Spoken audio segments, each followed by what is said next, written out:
Clara berçait doucement son fils de 3 semaines dans ses bras quand elle entendit la voiture se garer devant chez elle. Par la fenêtre du salon, elle reconnut la silhouette familière de sa mère et celle, plus élancée, de sa demi-sœur Léonie. Elles sortirent du coffre un objet volumineux recouvert d'un drap blanc. Thomas, son mari, ouvrit la porte avant même qu'elle n'ait eu le temps de sonner. « Surprise !» s'exclama sa mère, les joues rosies par l'effort et l'excitation. Léonie, toujours plus mesurée, sourit tendrement en apercevant le bébé. « Nous avons quelque chose de spécial pour notre petit prince », murmura-t-elle avec une émotion inhabituelle dans la voix. Ensemble, elles transportèrent leur mystérieux paquet jusqu'au salon.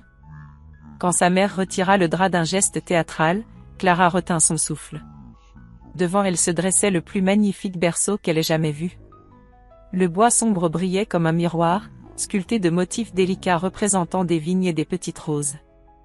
Les montants étaient surmontés de finitions dorées qui captaient la lumière de l'après-midi. « Il est absolument parfait pour toi », murmura Léonie, ses yeux brillants d'une tendresse que Clara ne lui connaissait pas. Sa mère, rayonnante de fierté, croisa les bras sur sa poitrine. « Ça nous a coûté les yeux de la tête, alors chéris le bien », lança-t-elle en éclatant de rire, comme pour masquer l'émotion qui perçait dans sa voix. Clara s'approcha lentement du berceau, son fils toujours dans les bras. L'objet était d'une beauté saisissante, mais quelque chose la troublait profondément. Ce n'était pas le style de sa mère d'acheter quelque chose d'aussi élaboré et ancien. Habituellement, elle privilégiait le pratique au décoratif, préférant les meubles modernes et fonctionnels. « C'est vraiment magnifique », dit-elle enfin, consciente que son hésitation n'échappait à personne. Thomas passa sa main sur le bois poli, admiratif. « Le travail est exceptionnel. Où avez-vous trouvé une pièce pareille ?» Un étrange silence s'installa. Clara vit sa mère et Léonie échanger un regard furtif, à peine perceptible, mais qui suffit à éveiller sa curiosité. « Chez un antiquaire », répondit finalement sa mère d'un ton un peu trop désinvolte. « Nous sommes tombés dessus par hasard. » Léonie hocha la tête un peu trop vigoureusement. Maman a eu un coup de cœur immédiat. Elle a dit que c'était exactement ce qu'il fallait pour ton bébé. Clara observa leur visage. Quelque chose dans leur comportement ne collait pas, mais elle ne parvenait pas à mettre le doigt dessus. Pourquoi semblait-elle si nerveuse? Et pourquoi sa mère, toujours si fière de ses bonnes affaires, évitait-elle de donner plus de détails sur cet achat si coûteux? Le bébé se mit à pleurer doucement, réclamant son repas. Clara le serra contre elle, troublée par une sensation étrange qu'elle n'arrivait pas à définir. Quelque chose à propos de ce berceau magnifique ne tournait pas rond. 3 jours s'étaient écoulés depuis l'arrivée du mystérieux berceau. Clara avait installé son fils dans le couffin habituel, incapable de se résoudre à utiliser le magnifique cadeau de sa mère et Léonie. Quelque chose en elle résistait, une petite voix intérieure qu'elle ne parvenait pas à faire taire. Ce matin-là, pendant que Thomas était parti au travail et que le bébé dormait paisiblement, Clara décida de nettoyer minutieusement le berceau. Armée d'un chiffon doux et de produits spécialisés pour le bois, elle commença par épousseter délicatement les sculptures ornementales. Ses gestes étaient lents, presque religieux, comme si elle craignait d'abîmer cette œuvre d'art. En passant le chiffon le long des montants, elle admirait malgré elle la finesse du travail artisanal. Chaque rose était ciselée avec une précision remarquable, chaque feuille de vigne semblait prête à frémir sous une brise imaginaire. Agenouillée sur le parquet, Clara se pencha pour nettoyer la base du berceau. C'est alors qu'elle l'aperçut, une petite plaque métallique fixée discrètement sous l'armature, presque invisible à moins de se placer dans un angle particulier. Intriguée, elle se contorsionna pour mieux voir et déchiffrer l'inscription gravée dans le métal terni par le temps. Les lettres étaient fines mais encore lisibles. Fabriqué par Menuiserie Leblanc, Saint-Étienne, 1994. Clara resta figée, le chiffon suspendu dans sa main. 1994, elle calcula rapidement, le berceau avait exactement 30 ans. Pourquoi sa mère et Léonie auraient-elles spécifiquement choisi un meuble si ancien pour un nouveau-né? Sa mère avait toujours privilégié les équipements modernes, surtout quand il s'agissait de sécurité infantile. Elle relut plusieurs fois l'inscription, cherchant un détail qui lui aurait échappé. Saint-Étienne. Cette ville ne lui disait rien de particulier, pourtant quelque chose dans ce nom résonnait étrangement dans un coin reculé de sa mémoire. Le bruit de la clé dans la serrure d'entrée la fit sursauter. Thomas rentrait plus tôt que prévu pour le déjeuner. Clara se releva prestement, épousseta ses genoux et rangea rapidement ses affaires de ménage. « Comment va notre petit prince ?» demanda Thomas en l'embrassant tendrement, ses mains encore froides de l'extérieur. « Il dort comme un ange. Dis-moi, tu ne trouves pas étrange que maman ait choisi un berceau aussi ancien ?» Thomas haussa les épaules tout en se dirigeant vers la cuisine. Peut-être qu'elle l'a trouvé beau, tout simplement. Tu sais comme elle est quand quelque chose lui plaît. Clara le suivit, l'esprit encore hanté par sa découverte. Mais regarde le style, Thomas. Ça ne correspond absolument pas à ses goûts habituels. Elle qui préfère toujours le moderne, le pratique. Son mari ouvrit le réfrigérateur et en sortit les restes du dîner de la veille. Tu réfléchis trop, ma chérie. C'est un cadeau magnifique, peu importe son âge. L'important, c'est l'intention. Mais Clara n'arrivait pas à chasser cette sensation persistante que quelque chose lui échappait. L'image de sa mère et Léonie échangeant ce regard furtif 3 jours plus tôt revenait sans cesse la hanter. Et maintenant cette plaque qui révélait l'âge véritable du berceau.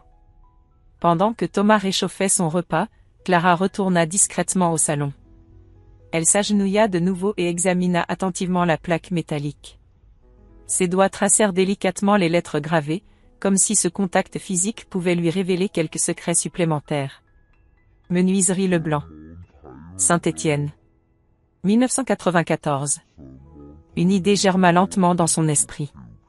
Et si elle contactait directement cette menuiserie ? Peut-être existait-elle encore. Peut-être que quelqu'un là-bas pourrait lui donner des informations sur ce berceau si particulier et sur les circonstances de sa fabrication. Clara sortit son téléphone et tapa rapidement « Menuiserie Leblanc Saint-Étienne » dans le moteur de recherche. À sa grande surprise, l'entreprise apparut immédiatement dans les résultats. Elle existait toujours, dirigée maintenant par David Leblanc, fils du fondateur. Le cœur battant d'une excitation qu'elle ne s'expliquait pas, Clara nota soigneusement le numéro de téléphone. Demain, quand Thomas serait au bureau, elle appellerait. Il fallait qu'elle sache la vérité sur ce berceau qui troublait tant sa tranquillité de jeune mère. Le lendemain matin, Clara attendit que Thomas parte au travail avant de composer le numéro de la menuiserie Leblanc. Ses mains tremblaient légèrement tandis qu'elle berçait son fils d'un bras et tenait le téléphone de l'autre. 3 sonneries résonnèrent avant qu'une voix chaleureuse ne réponde. Menuiserie Leblanc, David à l'appareil, bonjour. Bonjour monsieur. Je me permets de vous appeler car je possède un berceau fabriqué par votre entreprise. Il y a une plaque qui indique 1994, et j'aimerais en savoir plus sur son histoire. Un silence bref s'installa à l'autre bout du fil. Ah, 1994. C'était l'époque de mon père. Il tenait des registres très détaillés de toutes ses créations personnalisées. Pouvez-vous me donner une description du berceau ? Clara décrivit minutieusement les sculptures de vignes et de roses, les finitions dorées, la couleur du bois. Elle entendait David prendre des notes au fur et à mesure. Je vois exactement lequel c'est. Mon père en était particulièrement fier. Laissez-moi consulter ses archives. Oui, voilà. Commandé en mars 1994 par une certaine Mademoiselle Martine Rousseau, pour un bébé à naître. Le sang de Clara se figea dans ses veines. Martine Rousseau. Le nom de jeune fille de sa mère. Vous êtes certaine que c'est le bon berceau ? Continua David, inconscient du bouleversement qu'il venait de provoquer. Parce que d'après mes archives, cette commande n'a jamais été récupérée. Mon père l'avait gardée des années en espérant que la cliente revienne. Clara dut s'asseoir, ses jambes refusant soudain de la porter. Sa mère avait commandé ce berceau, pour elle ? En 1994, l'année de sa naissance ? Qu'est-il arrivé ensuite ? Parvint-elle à articuler. Mon père a fini par le vendre à une famille de la région vers 2000. Il ne pouvait pas le garder éternellement. Mais je me souviens qu'il parlait souvent de cette mademoiselle Martine. Il disait qu'elle semblait si excitée quand elle avait passé commande, puis plus jamais de nouvelles. Clara remercia David d'une voix blanche et raccrocha. Son fils, sentant sa tension, se mit à pleurer doucement. Elle le berça machinalement, l'esprit en ébullition. Sa mère avait commandé ce berceau pour elle en 1994, puis avait disparu sans jamais venir le chercher. Pourquoi?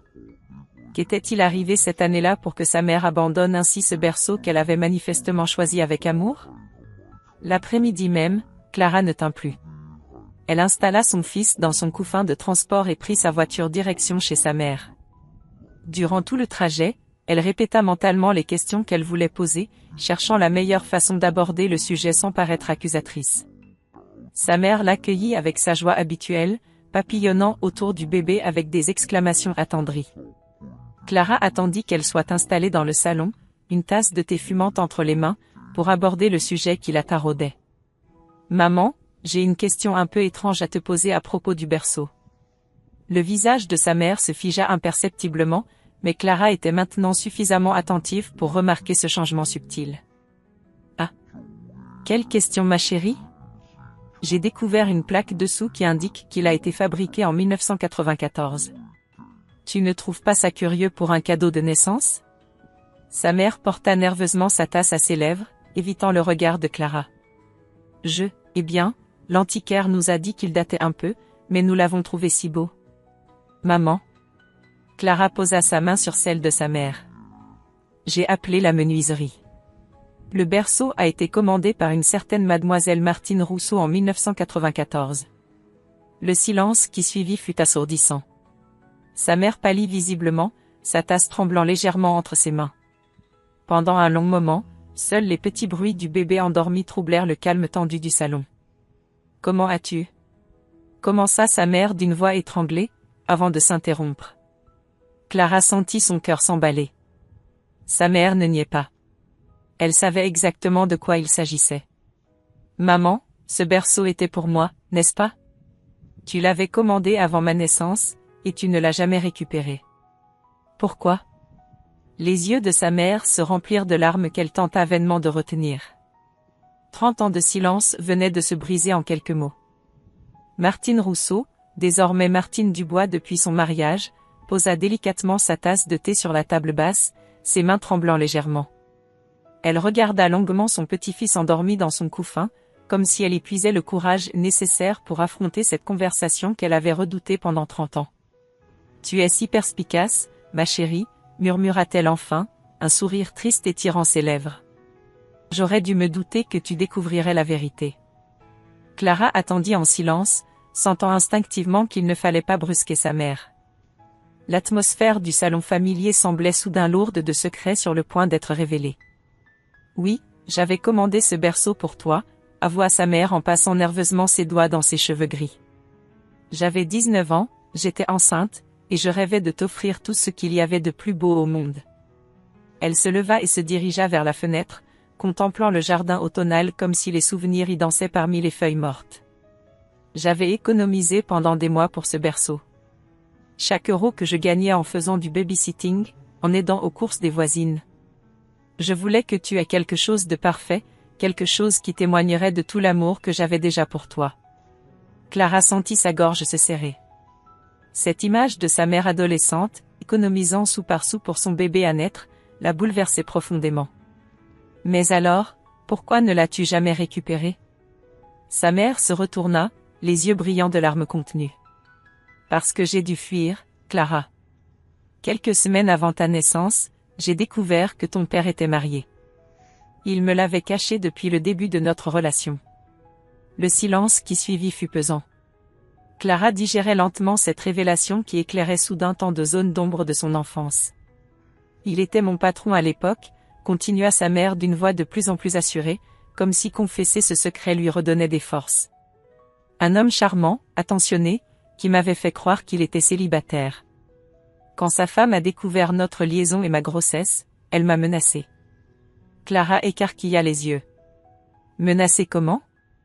Elle m'a dit qu'elle détruirait ma réputation, qu'elle s'arrangerait pour que personne en ville ne m'embauche jamais. À 19 ans, enceinte et sans famille pour me soutenir, j'ai paniqué.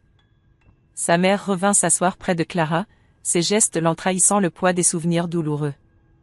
J'ai quitté Saint-Étienne du jour au lendemain. J'ai pris un bus pour Lyon avec mes quelques affaires, en abandonnant tout derrière moi.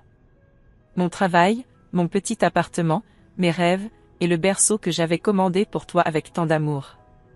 Clara tendit instinctivement la main vers sa mère, touchée par la vulnérabilité qu'elle découvrait chez cette femme qu'elle avait toujours connue forte et indépendante. C'est à Lyon que j'ai rencontré ton beau-père quelques années plus tard, poursuivit sa mère, un sourire plus apaisé éclairant enfin son visage. Il m'a accepté avec toi, m'a épousée, et nous avons eu Léonie ensemble. J'ai pensé que cette période de ma vie était définitivement enterrée. Mais comment as-tu retrouvé le berceau après toutes ces années? Par le plus grand des hasards, soupira sa mère. Il y a 6 mois, je suis retournée à Saint-Étienne pour régler la succession de ma tante. En me promenant dans le centre-ville avec Léonie, nous sommes passés devant une boutique d'antiquités. Et là, en vitrine, j'ai reconnu immédiatement mon berceau. L'émotion transparaissait maintenant clairement dans sa voix. J'ai eu l'impression de retrouver une partie de moi que j'avais perdue. Le vendeur m'a expliqué qu'il l'avait acheté à une famille qui déménageait. J'ai tout de suite su que je devais te l'offrir, Clara. C'était comme si le destin me donnait une seconde chance de te donner ce cadeau que j'avais rêvé de t'offrir il y a 30 ans. Clara sentit les larmes rouler sur ses joues. Tout prenait enfin sens, l'insistance étrange de sa mère sur ce cadeau coûteux, l'émotion inhabituelle de Léonie, ce sentiment troublant qu'elle avait ressenti en voyant le berceau. Pourquoi avoir menti sur les circonstances? Sa mère baissa les yeux, honteuse. Parce que je n'étais pas prête à te raconter cette histoire, ma chérie. Parce que j'avais honte de t'avouer que j'avais été si naïve, si facilement trompée. Et surtout, parce que j'avais peur de tes questions sur ton père. Clara serra la main de sa mère dans la sienne, comprenant enfin la complexité des émotions qui l'habitaient depuis l'arrivée du berceau. Ce magnifique objet n'était pas seulement un cadeau. C'était le symbole de l'amour maternel, des rêves brisés et des secondes chances que la vie offre parfois.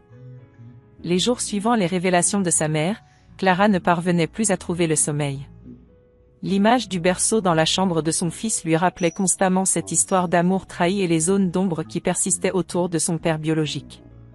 Thomas remarqua rapidement son trouble grandissant. « Tu n'arrives pas à lâcher cette histoire, n'est-ce pas ?» lui dit-il un soir, alors qu'elle contemplait fixement le berceau endormi dans lequel reposait paisiblement leur fils. Clara soupira profondément. « J'ai l'impression d'avoir vécu 32 ans avec une partie de mon identité en pointillé. Maintenant que je sais qu'il existe quelque part, j'ai besoin de savoir qui il est vraiment. » Thomas s'approcha et passa tendrement ses bras autour de sa taille. « Ta mère ne t'a jamais parlé de lui? Juste son prénom, Michel. Et qu'il était son patron dans une petite entreprise de Saint-Étienne. Elle refuse d'en dire plus, prétend que c'est du passé et que ça ne servirait à rien de remuer tout ça. Mais Clara avait déjà pris sa décision. Le lendemain matin, après le départ de Thomas au travail, elle installa son fils dans son transat et ouvrit son ordinateur portable. Si sa mère refusait de lui donner plus d'informations, elle mènerait ses propres recherches. Elle commença par consulter les pages jaunes en ligne de Saint-Étienne pour l'année 1994. L'exercice était fastidieux, mais Clara était déterminée. Elle cherchait toutes les petites entreprises qui auraient pu employer une jeune femme de 19 ans comme sa mère à cette époque. Après 2 heures de recherches infructueuses, elle décida de changer d'approche. Elle contacta la mairie de Saint-Étienne pour obtenir des renseignements sur les registres d'entreprises de l'époque. La fonctionnaire qui lui répondit fut d'une aide précieuse. Pour 1994, nous avons effectivement conservé tous les registres, expliqua-t-elle. Mais pour des raisons de confidentialité, nous ne pouvons pas vous communiquer ces informations par téléphone. Il faudrait que vous vous déplaciez avec des justificatifs d'identité. Clara n'hésita pas une seconde. Le week-end suivant, elle annonça à Thomas qu'elle souhaitait faire un voyage à Saint-Étienne. « Tu es sûr que c'est une bonne idée ?» s'inquiéta-t-il en voyant la détermination farouche dans les yeux de sa femme. « J'ai besoin de savoir, Thomas. Cette histoire fait partie de moi, de notre fils aussi indirectement. Je ne peux pas continuer à vivre avec ce vide. » Le voyage en train jusqu'à Saint-Étienne lui laissa le temps de réfléchir. Que ferait-elle si elle retrouvait effectivement son père biologique? Avait-elle le droit de faire irruption dans sa vie après plus de 30 ans? Et s'il avait refait sa vie, s'il avait d'autres enfants qui ignoraient son existence? Arrivée à la mairie, Clara présenta ses papiers d'identité et expliqua sa démarche à l'employé chargé des archives. Cette dernière, Une femme d'une cinquantaine d'années au regard bienveillant, sembla touchée par son histoire. C'est un cas assez exceptionnel, admit-elle en feuilletant d'épais registres. Mais je comprends votre démarche. Voyons ce que nous pouvons trouver pour une jeune employée nommée Martine Rousseau en 1994. Les minutes s'égrenèrent lentement. Clara sentait son cœur battre de plus en plus fort à mesure que l'employé tournait les pages jaunies. « Voilà. J'ai trouvé quelque chose », s'exclama soudain la femme. Martine Rousseau, employée administrative chez Électricité Moderne, une entreprise dirigée par un certain Michel Fontaine. L'entreprise était située rue Gambetta. Michel Fontaine. Clara répéta mentalement ce nom qui résonnait étrangement à ses oreilles, comme un écho lointain d'une mélodie oubliée. « Cette entreprise existe-t-elle encore ?» demanda-t-elle d'une voix tremblante. L'employé consulta rapidement son ordinateur. Non, elle a fermé définitivement en 2010. Mais attendez. Elle tapa quelques mots supplémentaires. Il semble qu'un Michel Fontaine dirige maintenant une entreprise appelée Fontaine et Fils, Solutions électriques, dans la zone industrielle. Ce pourrait être le même homme. Clara nota soigneusement l'adresse, les mains tremblantes d'émotion. Après 32 ans, elle tenait enfin une piste concrète vers son père biologique. En sortant de la mairie, elle héla un taxi et donna l'adresse de la zone industrielle. Durant le trajet, elle observait défiler les rues de cette ville où elle était née, où sa mère avait vécu ses premiers émois amoureux et ses premières désillusions. L'entreprise, Fontaine et Fils, se dressait devant elle, moderne et prospère. Clara resta un long moment immobile sur le trottoir, contemplant les véhicules de service garés dans la cour, les employés qui entraient et sortaient. Quelque part dans ce bâtiment se trouvait peut-être l'homme qui avait donné la moitié de ses gènes à son fils. L'homme qui avait brisé le cœur de sa mère mais qui, sans le savoir, avait aussi contribué à créer la personne qu'elle était devenue. Clara inspira profondément et se dirigea vers l'entrée, prête à affronter cette vérité qu'elle recherchait depuis si longtemps. Clara poussa la porte vitrée de l'entreprise Fontaine et Fils, le cœur battant si fort qu'elle craignait qu'on ne l'entende. L'accueil était moderne et chaleureux, décoré de photos montrant diverses installations électriques et des équipes souriantes au travail. Une jeune réceptionniste aux cheveux courts et au sourire avenant leva les yeux de son écran d'ordinateur. « Bonjour madame, que puis-je faire pour vous ?» Clara hésita un instant. Comment expliquer sa présence sans dévoiler immédiatement la véritable raison de sa visite? « Bonjour, j'aimerais parler à monsieur Michel Fontaine, s'il vous plaît. »« C'est personnel. »« Bien sûr. » « Puis-je lui dire de la part de qui ?»« Clara Dubois. »« Il ne me connaît pas, mais j'aimerais lui parler de quelqu'un qu'il a connu autrefois. » La réceptionniste décrocha son téléphone et composa un numéro interne. « Monsieur Fontaine ? J'ai une dame qui souhaite vous voir, Madame Clara Dubois. Elle dit que c'est à propos de quelqu'un que vous avez connu. »« Très bien, je lui dis. » Elle raccrocha et sourit à Clara. « Il arrive dans quelques minutes. Vous pouvez vous asseoir si vous le souhaitez. » Clara choisit de rester debout, trop nerveuse pour s'installer. Elle observait chaque homme qui traversait le hall, se demandant lequel pourrait être son père. 5 minutes s'écoulèrent, qui lui parurent une éternité. « Madame Dubois ?» Clara se retourna et se retrouva face à un homme d'une cinquantaine d'années, aux cheveux poivre et cils soigneusement coiffés. Il était de taille moyenne, élégamment vêtu d'une chemise bleue et d'un pantalon sombre. Ce qui la frappa immédiatement, ce furent ses yeux, exactement de la même couleur noisette que les siens. « Monsieur Fontaine » répondit-elle d'une voix qu'elle espérait ferme. Il l'observait avec une curiosité bienveillante, visiblement intrigué par cette visite inattendue. « Ma réceptionniste m'a dit que vous souhaitiez me parler de quelqu'un que j'ai connu ? En quoi puis-je vous aider ?» Clara inspira profondément. Le moment était venu. Il s'agit de Martine Rousseau.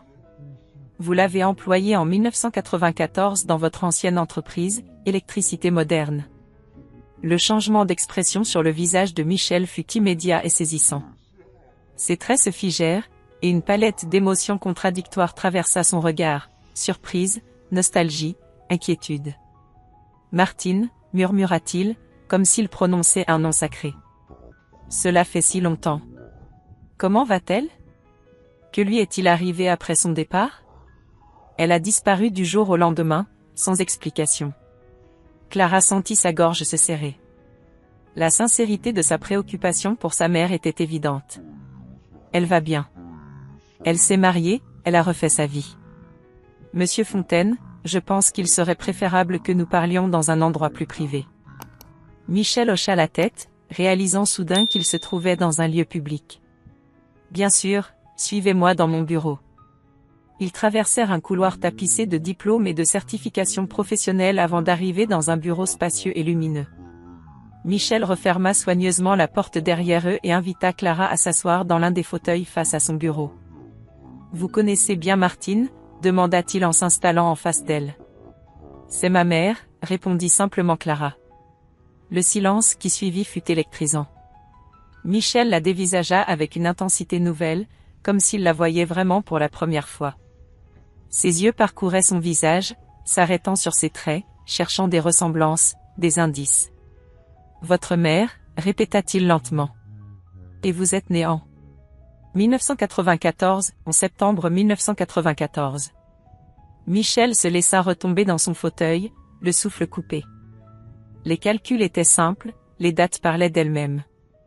Clara observait les émotions défiler sur son visage, choc, réalisation, peut-être même une pointe d'espoir mêlée d'incrédulité. « Mon Dieu !» souffla-t-il finalement. « Vous êtes votre fille, oui. » Ces trois mots résonnèrent dans le bureau comme une révélation cosmique. Michel se leva brusquement et se dirigea vers la fenêtre, lui tournant le dos. Clara voyait ses épaules trembler légèrement. « J'ai cherché Martine partout après son départ, » dit-il d'une voix étranglée. « J'ai contacté tous les endroits où elle aurait pu aller, j'ai même engagé un détective privé. Elle avait disparu comme si elle n'avait jamais existé. » Il se retourna vers Clara, les yeux brillants. « Je ne savais pas qu'elle était enceinte. Elle ne me l'avait jamais dit. » Clara sentit son cœur se briser un peu pour cet homme qui découvrait l'existence de sa fille 32 ans après sa naissance.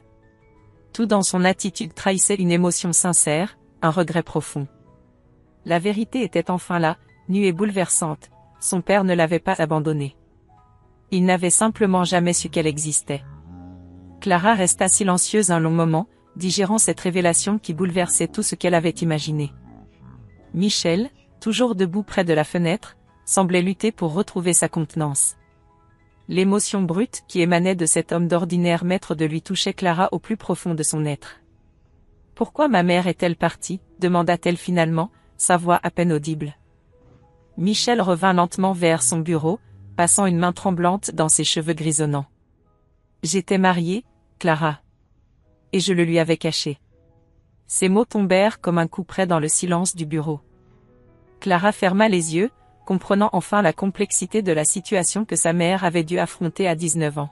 « Mon mariage battait de l'aile depuis des années, » continua Michel d'une voix rauque. « Ma femme et moi vivions plus comme des colocataires que comme un couple. Quand j'ai rencontré Martine, si jeune, si pleine de vie, j'ai retrouvé une joie que je croyais perdue à jamais. » Il s'assit lourdement dans son fauteuil, le regard perdu dans ses souvenirs. « Je sais que c'était mal de lui mentir. Chaque jour, je me promettais de lui dire la vérité, de quitter ma femme pour construire quelque chose de vrai avec elle. Mais j'étais lâche. » Clara observait cet homme qui était son père, cet étranger familier dont elle portait les gènes, apparemment, le regard. Elle ressentait un mélange troublant de colère, de compassion et d'une tendresse inattendue. « Comment votre femme a-t-elle découvert la vérité ? » Un collègue malveillant lui a tout raconté. Elle était furieuse, humiliée. Elle a exigé que je renvoie immédiatement Martine, sinon elle révélerait publiquement notre liaison. À l'époque, dans une petite ville comme Saint-Étienne, ce genre de scandale pouvait détruire une réputation en quelques jours. Michel se leva et ouvrit un tiroir de son bureau, en sortant une photo jaunie qu'il tendit à Clara avec des mains tremblantes.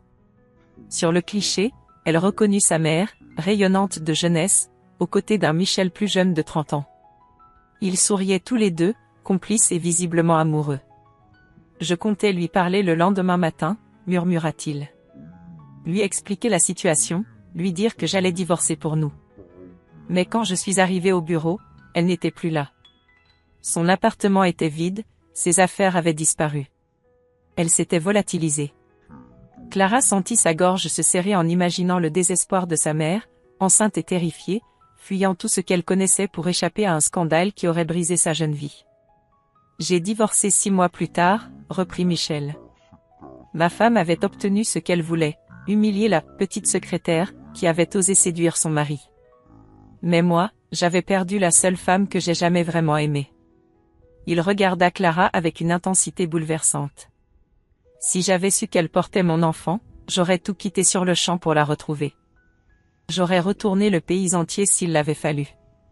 Clara tendit la main et prit délicatement la photographie. Voir sa mère si jeune, si heureuse avec cet homme, lui serrait le cœur. Elle comprenait maintenant pourquoi Martine avait gardé ce secret si longtemps. La douleur de cette séparation forcée avait dû être atroce. « Elle va bien maintenant ?» demanda Michel avec une anxiété palpable. « Oui. Elle s'est remariée quelques années après ma naissance avec un homme merveilleux qui m'a élevée comme sa propre fille. Ils ont eu une autre fille ensemble, Léonie, ma demi-sœur. » Un sourire triste éclaira le visage de Michel.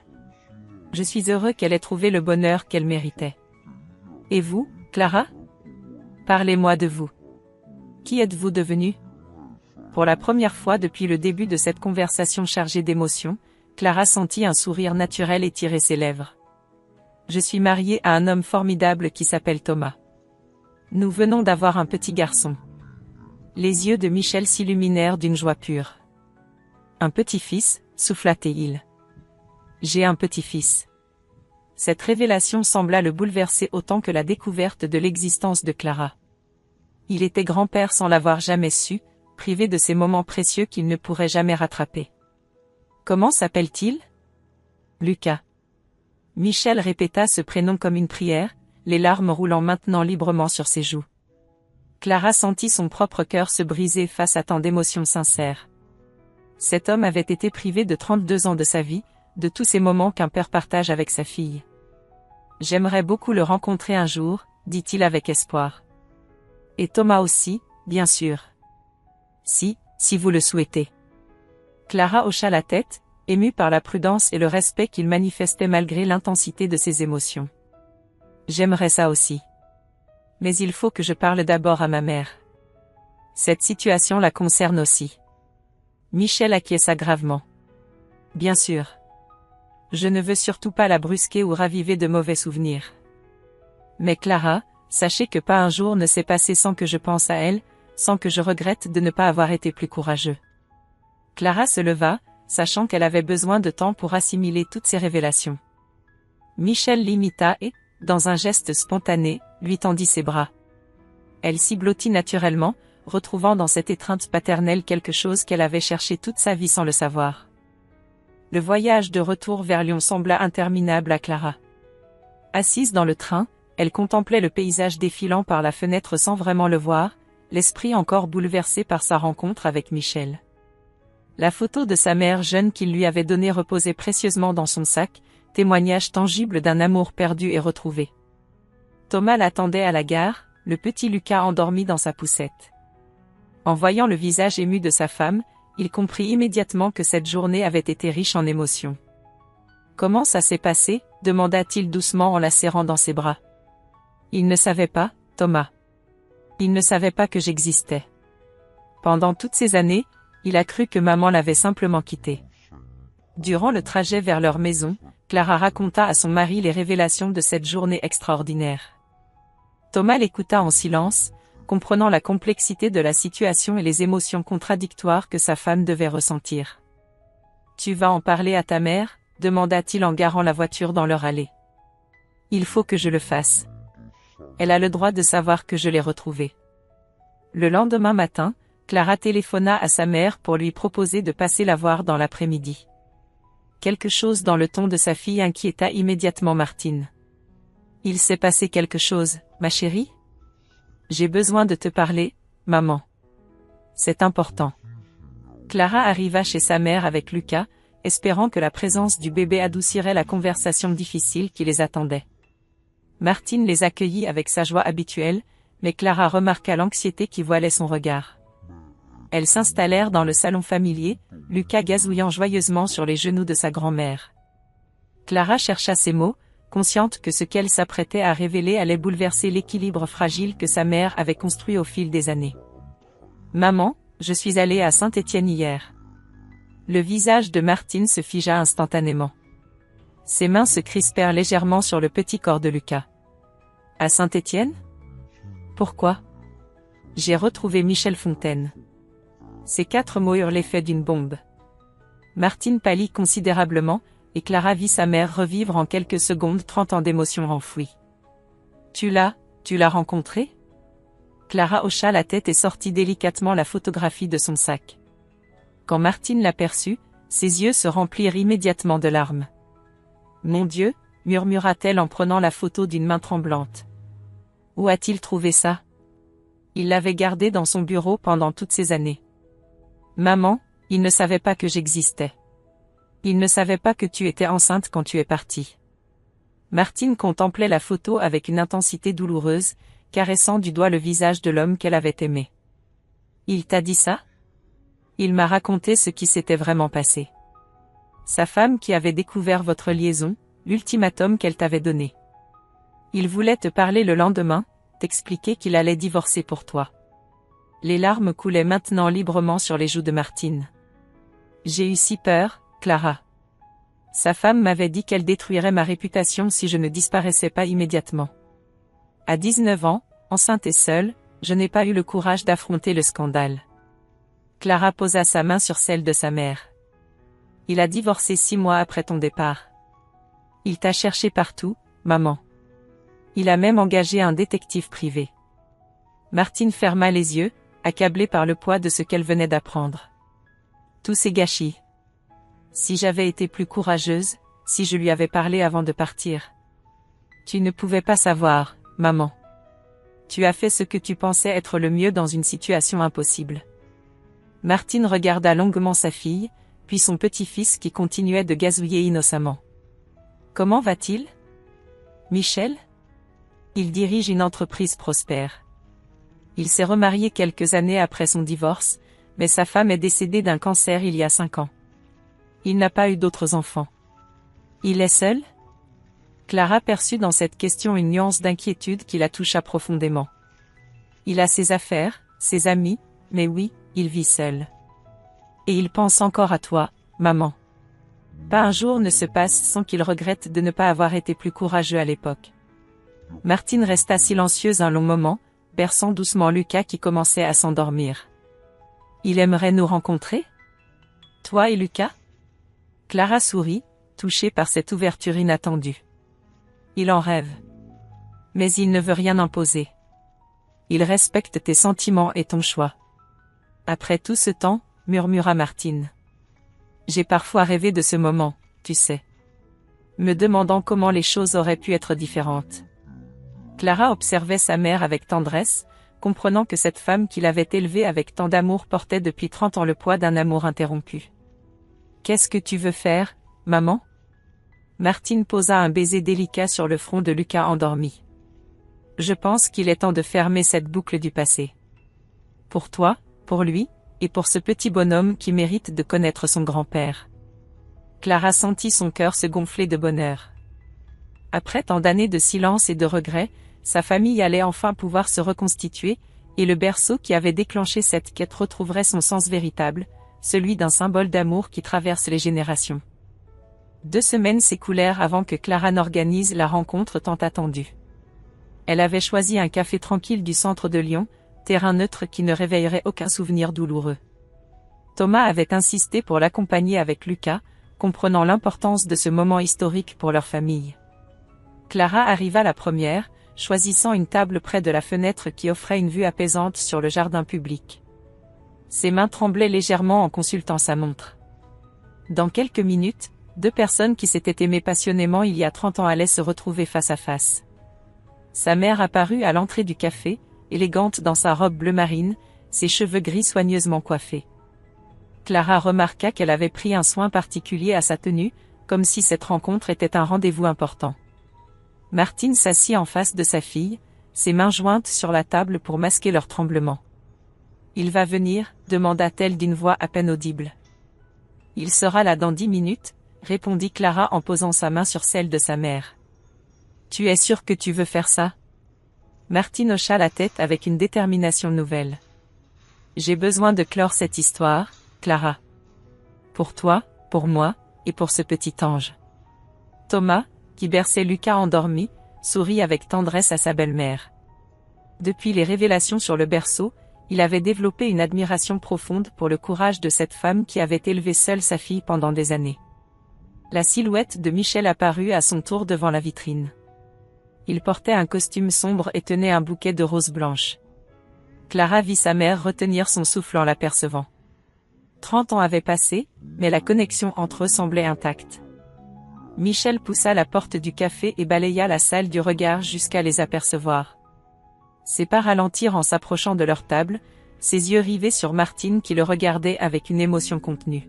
« Bonjour Martine », dit-il simplement, sa voix légèrement enrouée par l'émotion. « Bonjour Michel ». Ces deux mots simples portaient le poids de 3 décennies de silence. Michel tendit le bouquet à Martine, qui l'accepta avec un sourire tremblant.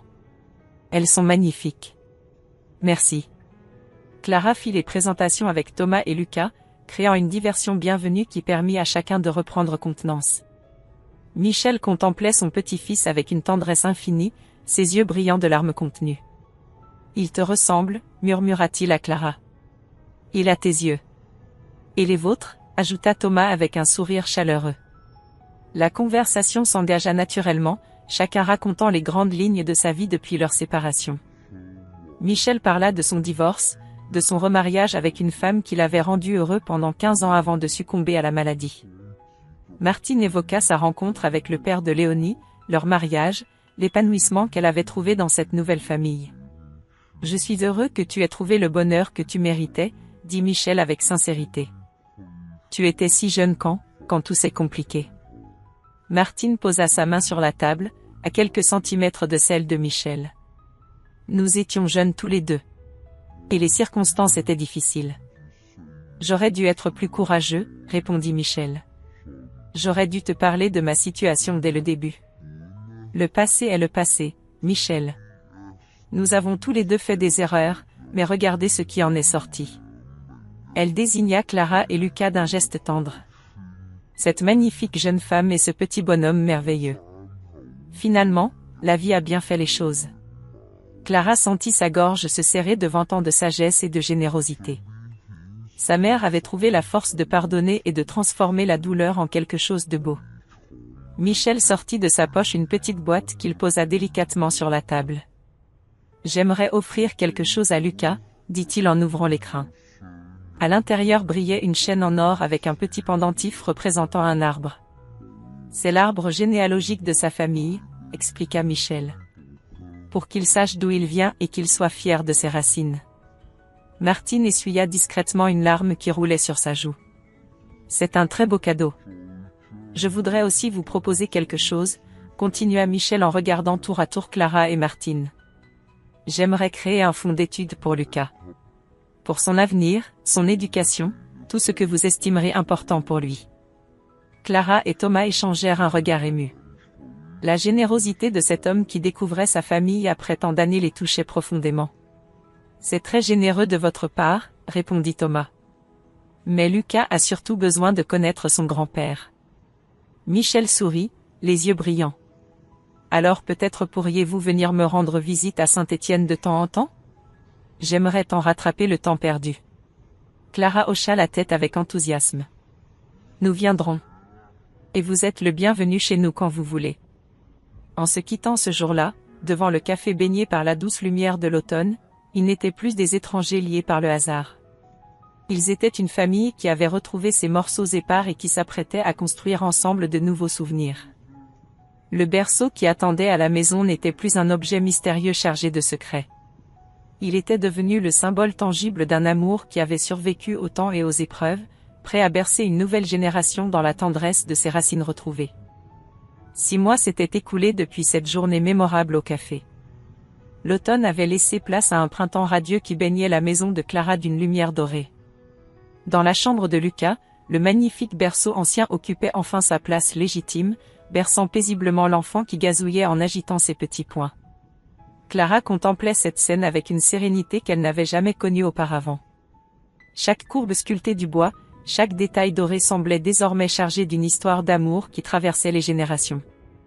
Ce berceau n'était plus un objet mystérieux, mais le témoin silencieux d'un parcours extraordinaire qui avait mené sa famille vers la réconciliation. Thomas entra doucement dans la chambre, tenant 2 tasses de café fumant. « Il dort comme un ange », murmura-t-il en observant son fils. « Ton père avait raison quand il disait que ce berceau lui porterait bonheur. » Clara sourit en entendant ces mots. « Mon père. » Ces 2 mots résonnaient maintenant naturellement dans sa bouche. Michel avait su gagner sa place dans leur vie avec une délicatesse remarquable, respectant l'équilibre familial tout en apportant sa présence aimante de grand-père.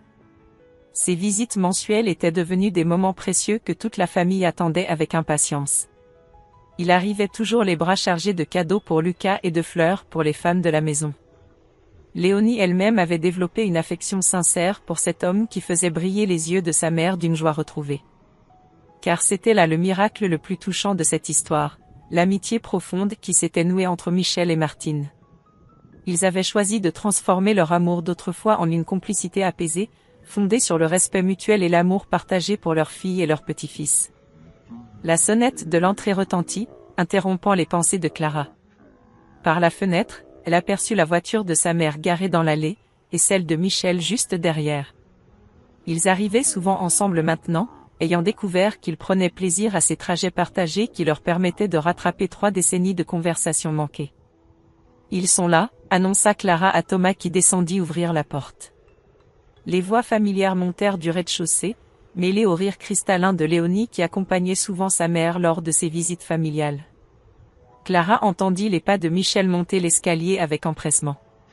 Depuis 6 mois, il ne se lassait pas d'admirer son petit-fils grandir jour après jour.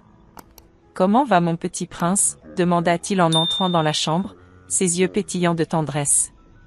Lucas réagit immédiatement à cette voix qu'il connaissait maintenant, agitant ses bras avec excitation. Michel se pencha au-dessus du berceau, et Clara fut émue de voir à quel point ils se ressemblaient déjà, partageant les mêmes yeux expressifs et le même sourire lumineux. « Il a grandi encore », observa sa mère en rejoignant le petit groupe, suivi de Léonie qui portait un nouvel ours en peluche. « Et il ressemble de plus en plus à son grand-père », ajouta Léonie avec malice, faisant rougir Michel de fierté. Clara observait cette scène avec un bonheur profond. Sa famille s'était enrichie de façon si naturelle qu'il était difficile d'imaginer qu'ils ne se connaissaient que depuis quelques mois. L'amour avait comblé instantanément le vide des années perdues. Michel sortit de sa poche un petit carnet de cuir qu'il tendit à Clara. « J'ai commencé à écrire l'histoire de notre famille pour Lucas », expliqua-t-il. « Je veux qu'il connaisse ses racines, qu'il sache d'où vient ce berceau qui le berce chaque nuit. » Clara ouvrit délicatement le carnet et découvrit une écriture soignée qui racontait l'histoire de Martine et Michel, leur amour, leur séparation, et finalement leur retrouvaille à travers elle. Les mots étaient choisis avec soin, empreints de tendresse et de sagesse. « C'est magnifique », murmura-t-elle, les larmes aux yeux. « Il chérira ce cadeau toute sa vie. » Martine s'approcha et caressa tendrement la joue de son petit-fils. « Tu sais, Clara, parfois je me dis que tout cela était écrit d'avance. Ce berceau qui nous a réunis après tant d'années, comme si l'amour trouvait toujours son chemin. » Michel hocha la tête, ému par ces paroles. L'amour ne meurt jamais vraiment. Il se transforme, il grandit, il devient plus fort avec le temps. Léonie, pragmatique comme toujours, sourit en berçant Lucas qui commençait à s'endormir. En tout cas, ce petit bonhomme aura la plus belle histoire d'amour familial à raconter à ses amis. Thomas passa son bras autour des épaules de Clara. Et nous continuerons à l'enrichir, cette histoire. Avec de nouveaux chapitres, de nouveaux souvenirs. Clara regarda autour d'elle cette famille recomposée par l'amour et le pardon. Le berceau qui avait déclenché cette quête extraordinaire berçait maintenant paisiblement l'enfant qui était le symbole vivant de leur réconciliation. En fin d'après-midi, quand Michel et sa mère repartirent ensemble vers Lyon, Clara resta un long moment dans la chambre de Lucas. Elle caressa doucement le bois poli du berceau, pensant à tous ces événements qui avaient transformé sa vie. Ce meuble ancien n'était plus seulement un berceau. Il était devenu le gardien de leur histoire familiale, le témoin de l'amour qui survit à tout, même au temps et aux malentendus. Dans quelques années, quand Lucas serait assez grand, elle lui raconterait cette aventure extraordinaire qui avait commencé par une simple question: pourquoi ce cadeau si mystérieux? Et peut-être qu'un jour, ce même berceau bercerait les enfants de Lucas, perpétuant cette chaîne d'amour qui unit les générations au-delà des épreuves de la vie.